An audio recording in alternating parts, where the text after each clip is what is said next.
Bonjour à tous et bienvenue dans les Monts d'Arrée. Je m'appelle Gaëlle et je vous partage un peu de notre vie d'ici, au cœur du plus haut village de Bretagne, dans le Finistère.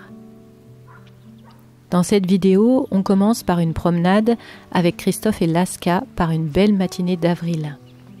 Puis je vous emmène pour une journée très spéciale avec mon fils de presque 15 ans. Et enfin, on termine par une dernière balade dans les sentiers d'ici à la Feuillée. Préparez-vous un petit thé ou café et venez avec nous. C'est parti!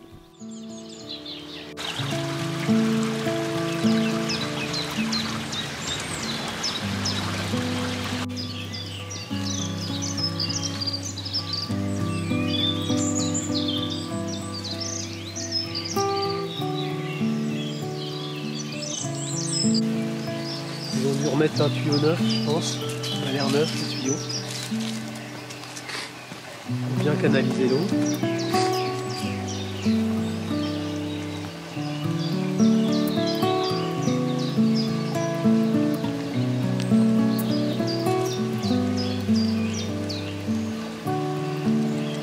Elle est belle l'eau, elle est toute propre. Ouais, on dirait.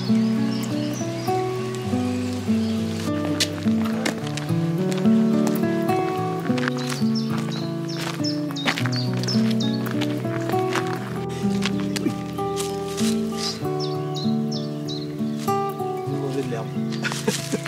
Rien à foutre de ton bâton.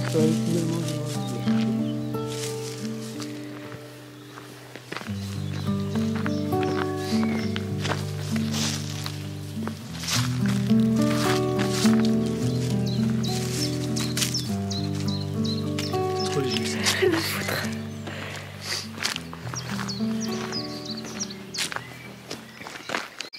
Arrête d'exagérer, de te faire. Mais sinon, je sors du plan là. Non, tu sors pas du plan. Enfin, je pense pas. On voit rien du tout. On a le soleil dans la gueule. Et tu racontes Laska avec les chevreuils? Oui, parce qu'hier, Laska, on était dans un champ, parce qu'on aime bien se balader dans les champs, et il y avait un chevreuil dans le champ qui nous regardait en plein milieu du champ. Et Laska, elle était assise, elle regardait le chevreuil, mais elle n'a pas déclenché, elle n'est pas partie du tout, elle n'a rien à foutre. Laska, les chevreuils, elle les regarde. Elle regarde comme si on voyait une vache, mais... C'est un fauve de Bretagne qui est censé être un chien de chasse, mais elle, les chevreuils, elle les regarde. Un des douilles. Je sais pas si elle est sur le plan, mais elle est derrière, sur la butte, en hauteur. Non, c'est l'amie des chevaux, c'est l'amie des chevreuils. Ouais. Les animaux sauvages qu'elle a pu croiser, elle est gentille avec, en fait. Elle les course pas, mais elle les regarde pépère, quoi, genre tranquille. Voilà.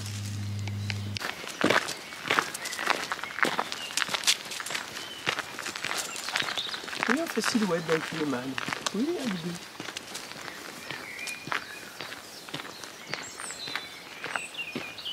belle. Enfin, la masse du tronc, c'est énorme.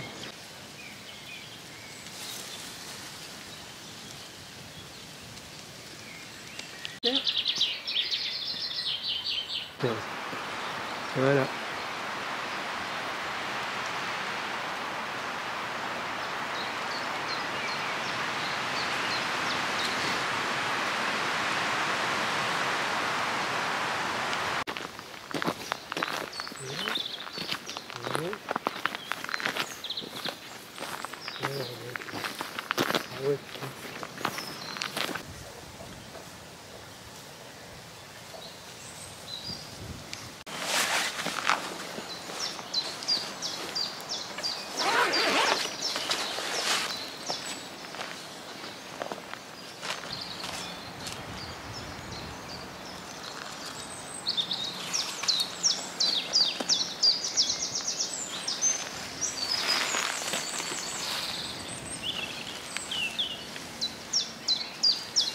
Pratique de se plier avec les vêtements de pluie.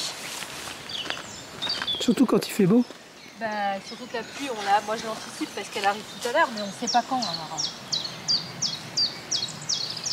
Ça va faire des petits allumes-feu, c'est cool. Ça permet d'être difficile.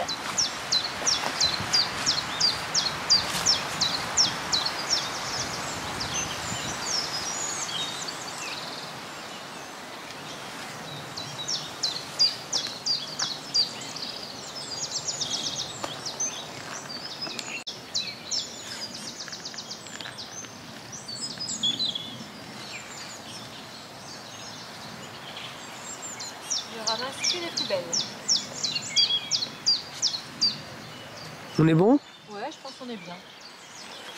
Pas mal, regarde. On fera des petits allumes-feu. On va les faire sécher.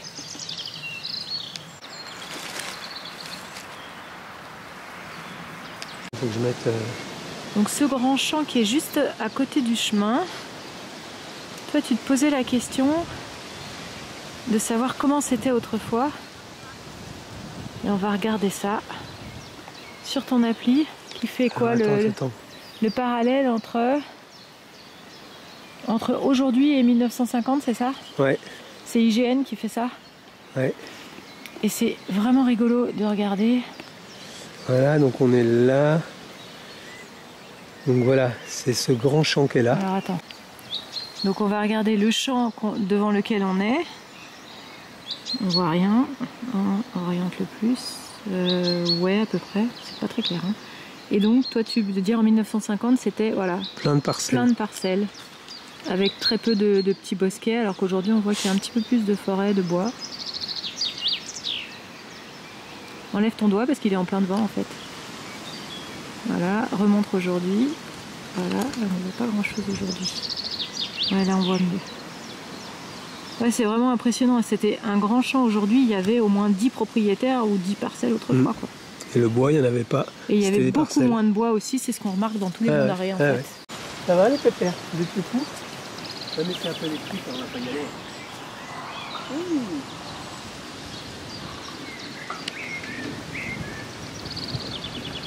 J'adore votre odeur. Ah oui, quand on vient, mais on ne sait pas si c'est l'électricité. Il y a un petit panneau pour nous dire qu'on ne peut pas y aller.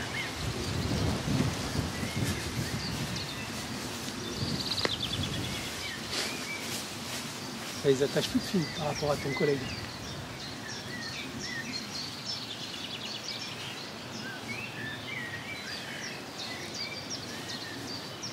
Ah bon, planter quelque chose, ou en général quand elle fait ça, c'est qu'elle plante quelque chose.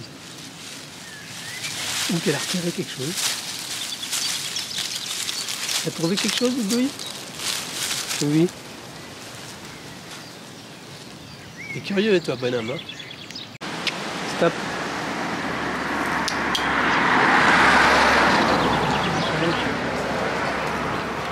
Attends, on va attendre, il y a une voiture qui arrive. Il y a une voiture qui arrive, Louis.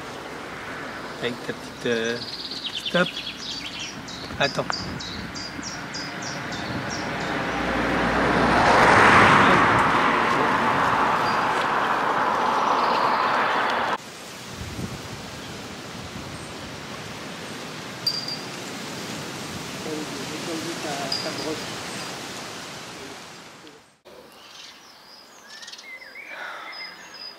Alors aujourd'hui, c'est une journée un peu particulière.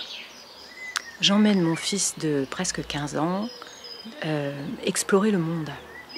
Comme lui et moi, on a des traits autistiques, on n'est pas très monde pratico-pratique. Et du coup, je lui fais ce que j'appelle des entraînements. Et aujourd'hui, on prend un train, on va aller dans une ville un peu plus distante, on va monter dans le train à Morlaix, on va à Guingamp, en Bretagne, un peu plus loin. On prend un TGV le matin, un RER le soir au retour. Le deal, c'est que le matin, je lui montre et le soir, c'est lui qui me guide au retour dans la gare. Je veux qu'il apprenne à se repérer dans une gare, les écrans, la signalétique. Voilà, il a déjà pris plein de fois le train, mais toujours guidé par les adultes.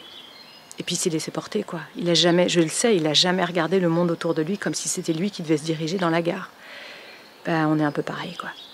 Donc ça va être une chouette journée. Puis du coup, à Guingamp, on va se laisser porter, exploration.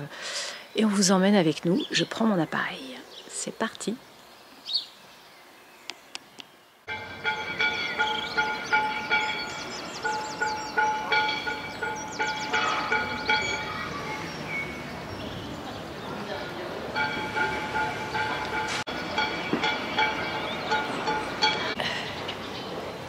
En route pour Morlaix. Non, on est à Morlaix.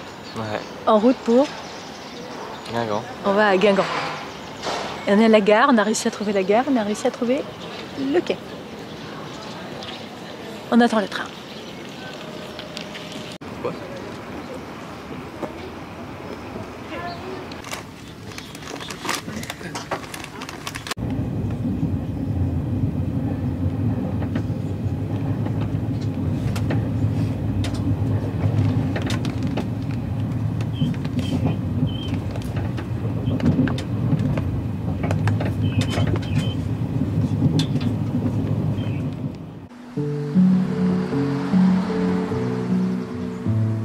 Comme ça, moi, c'est magnifique. J'ai un putain de camion, je vais regarder 3 photos. Ah bah oui, il vient faire... c'est un camion de bureau d'études en plus. Là, c'est dommage, elles sont abandonnées les maisons.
On va pouvoir aller regarder Notre-Dame du Bon Secours, il paraît que c'est à voir.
Se faire défoncer quoi.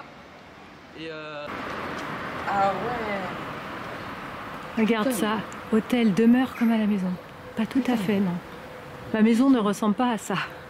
Les pigeons sous OGM.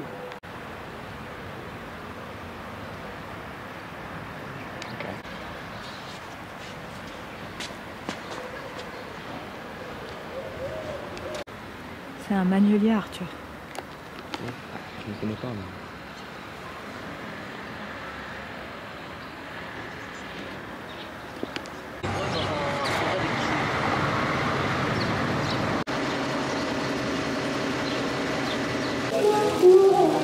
Petit resto. Ouais. Capri. Allez. Bretagne. Ouais.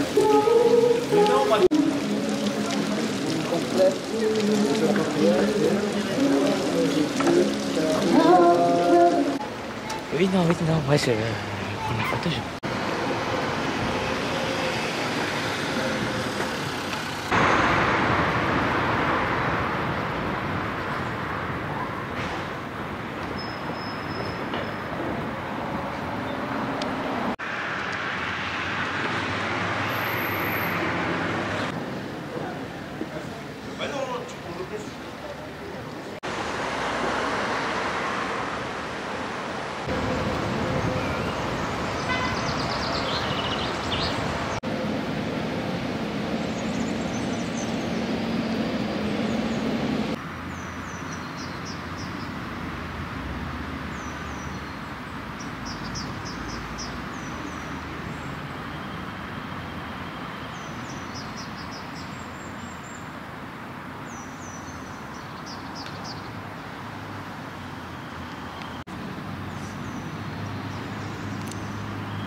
On va essayer là.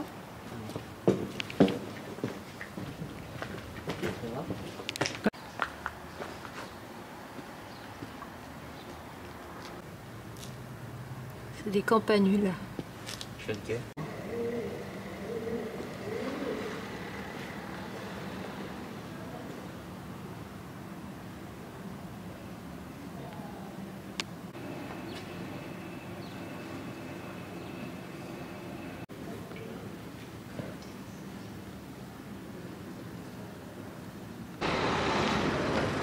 Je pense que c'était une église de club au final. Fermer les crédits.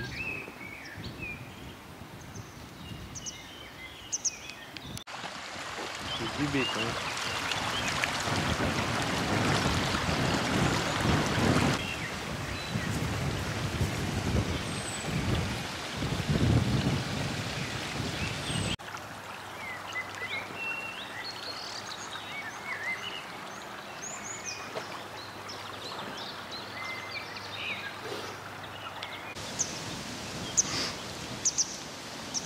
On s'est posé dans un parc, enfin un bout de parc en fait, un truc où il y a un petit cours d'eau qui traverse, qui est un espèce de...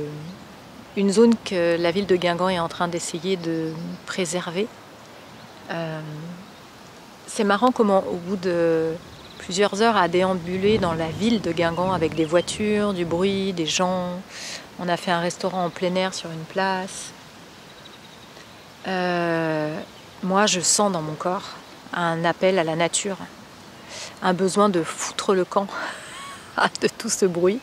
Et je sentais que mon fils, il avait un peu le même... je voyais qu'il avait des gestes de fatigue beaucoup plus grands. Ce qui est marrant, c'est que là, on a trouvé un espèce de parc avec un tout petit cours d'eau. Il est un peu plus loin et il m'a dit « je reste vers le pont ». Et là, je vois qu'il est descendu en contrebas du pont. Je suis persuadée qu'il a les mains et les pieds dans l'eau et il est en train de jouer avec les cailloux. Et depuis qu'il est tout petit, mon fils, c'est vraiment l'eau qui est un élément stabilisant pour lui. Et c'est drôle de voir comment chacun va chercher ce qui lui fait du bien. Là, on attend, on est à 10 minutes de la gare pour repartir ce soir. On a 1h30 d'avance, ou 3/4 d'heure à peu près, je ne sais plus où on en est de notre timing. Juste un gros besoin de se poser, il fait super beau. Et les oiseaux, on a trouvé un coin où on n'entend que loin les voitures. Il n'y a personne qui passe dans ce tout petit endroit. On est quand même un vendredi en plein après-midi. Et j'ai l'impression de respirer à nouveau. C'est dingue comment le corps humain, il est pas fait pour vivre serré dans une ville. En tout cas, le mien, il l'est pas, c'est sûr. Il y a un moment où je me fais éjecter vers les parcs, les cours d'eau, les endroits de moindre bruit. Et c'est vraiment la sensation de mon corps me fait foutre le camp. C'est vraiment la sensation que j'ai. Et je pense que les chiens font pas des chats et que mon fils, quand il sera plus grand, il s'équilibrera de la même façon. Il pourra vivre en ville, mais il aura plein de moments où il devra rejoindre la nature, la campagne. On voit que c'est vraiment un élément constitutif de l'humain, tout ça. Voilà, voilà.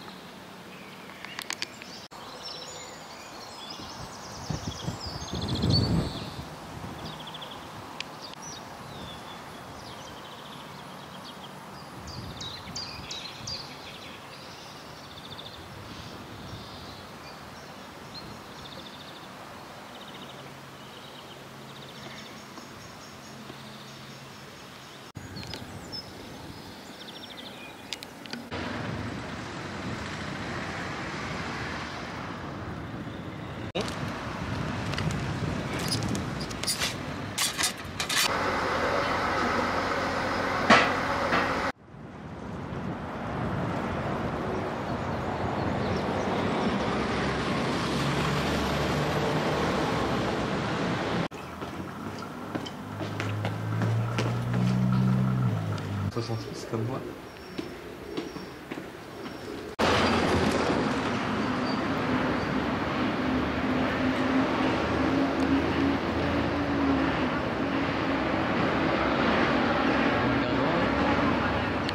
Je sais pas.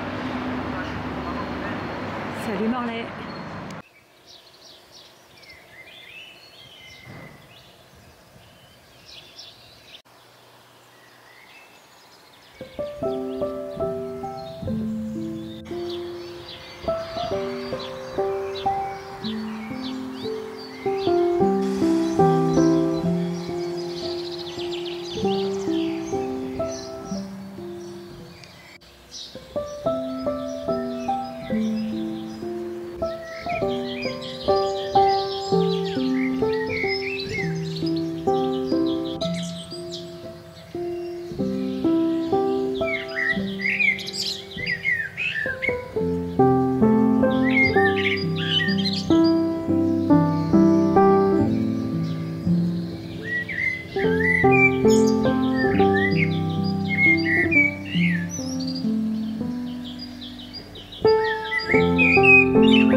Ils ont recollé le panneau La Feuillée.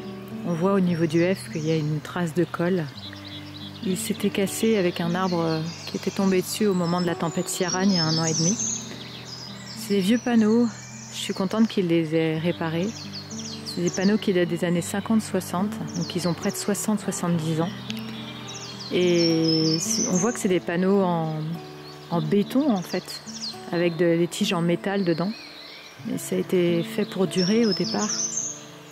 Et voilà, je trouve ça sympa de voir que on répare un peu au lieu de mettre du neuf. On aurait pu mettre le même en métal moderne, mais en fait qui sont vite jetables parce que abîmés, défoncés par le temps, les camions qui tapent dedans, etc.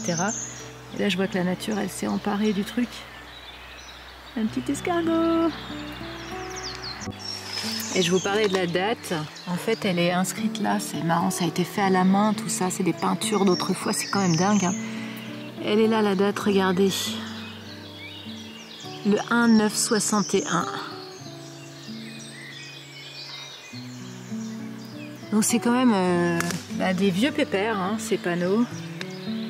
Et ça raconte une histoire, quoi. Il a été par terre, cassé en deux pendant plus d'1 an. C'est chouette de voir qu'il est à nouveau debout et que j'imagine la DDE a jugé utile de le recoller.